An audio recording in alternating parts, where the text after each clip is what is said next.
Платите во технолошко-индустриските зони во државата за прв пат по 15 години го надминаа просекот на плати во националната економија, а просечниот број вработени достигнал 13.650 за разлика од 2020 година, кога бил 13.014, соопшти денеска директорот на дирекцијата за ТИРС Јован Деспотовски.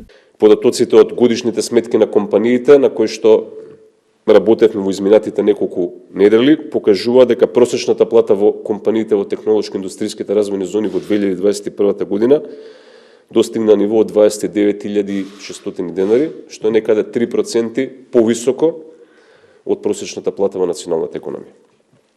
Само за потсетување, минатата година просечната плата во технолошко-индустриските развојни зони беше некаде 7,5% пониска.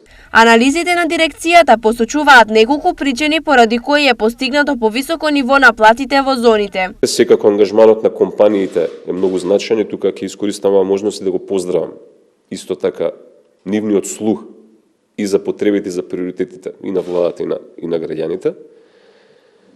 Имаме делумна промена веќе на структурата на вработените во рамки на технолошко-индустриските развојни зони со поголем фокус на вработени кои што поседуваат одредено повисоко ниво на вештини.